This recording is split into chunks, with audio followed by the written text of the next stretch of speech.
Here's a rewritten version of your content that maintains the essence of the message but ensures 80% originality. Friday afternoon at exactly 2 p.m., the financial world shifted in a heartbeat. A single push notification set off a catastrophic chain reaction, wiping billions of dollars off the market in seconds. President Donald Trump revealed his long-anticipated nomination for the next Federal Reserve chair.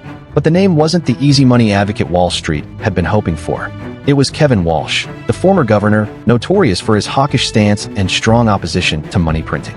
The algorithms, hungry for any news that could move the market, reacted instantly, and a violent sell-off ensued. Silver, which had just touched a historic high of $121, plummeted by 37% in mere minutes, crashing to $76. This wasn't just a normal correction. It was an unprecedented shift in global liquidity expectations. The market realized that the Fed's put is dead. Kevin Warsh is not coming in to print money to support stocks. He's coming to tighten the reins. In interviews, he's made it clear that the Federal Reserve needs a complete overhaul. This sent shockwaves through traders who were already over-leveraged in the paper silver market. They feared a drastic liquidity crisis and began dumping their positions, leading to the sudden crash. Retail investors were left stunned and scrambling for answers. But if you look at Kevin Warsh's history, his appointment wasn't just a surprise. It was expected. This is a man who, in 2010, warned Ben Bernanke about the dangers of unchecked inflation.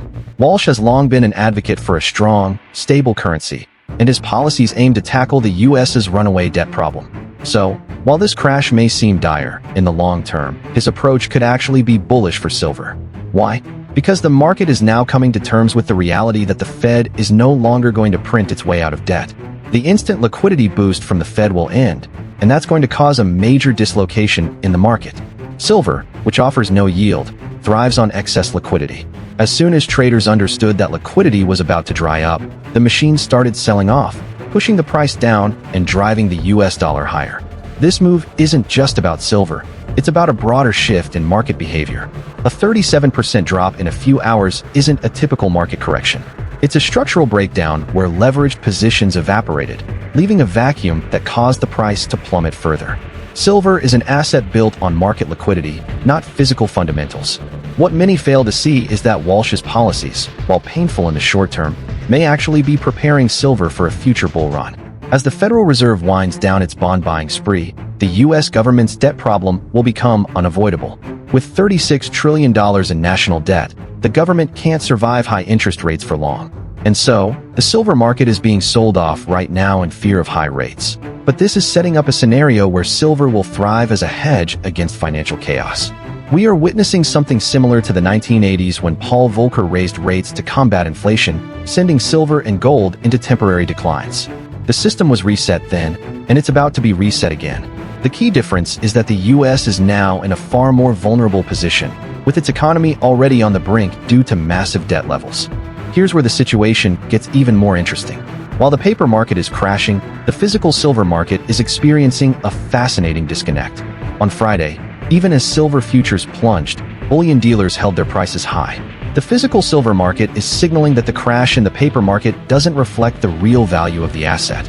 Silver remains in high demand, and this disconnection between paper silver and physical silver is creating a massive opportunity for those who understand the market.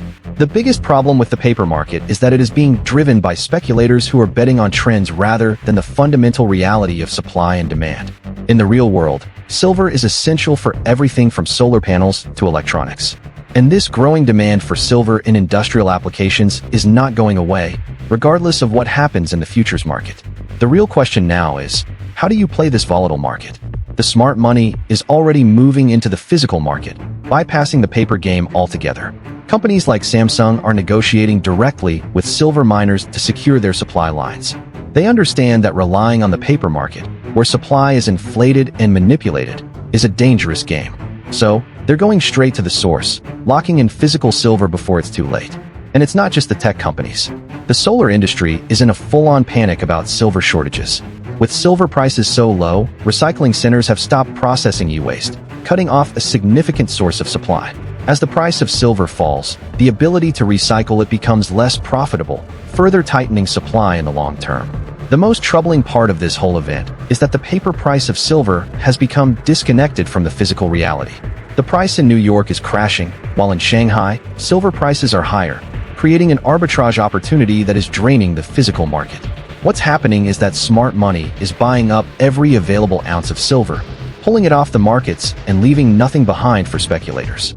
This situation will likely lead to a major liquidity squeeze on the COMEX exchange, where the physical silver supply is rapidly dwindling.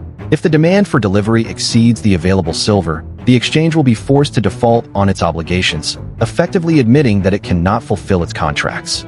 This would cause shockwaves throughout the global financial system, marking the end of the US dollar's dominance in commodities pricing.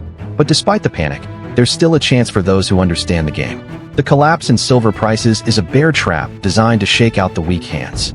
If you're able to hold your ground, you'll be positioned for the rebound. Because as the supply of silver tightens and the demand for it skyrockets, the paper price will eventually be irrelevant. Silver's true value will be discovered in the physical market, and that's where the opportunity lies. As we approach the March delivery deadline for silver futures, the situation is becoming critical. The COMEX exchange may be forced to settle contracts in cash, causing the paper price of silver to explode upwards. But even in the face of these wild fluctuations, remember that the fundamentals remain strong. Silver is a critical resource, and the world is running out of it. In the coming weeks, volatility will be extreme, and fear will reign supreme in the market. But the educated investor will see through the noise. This is your chance to acquire silver at a fraction of its true value. The market may have crashed on Friday, but that crash is the opportunity of a lifetime. Hold your ground, stay focused, and trust that the true value of silver will emerge stronger than ever. This version of your text is rephrased to retain the core message while offering a more unique approach to the story and analysis. Let me know if you'd like further adjustments.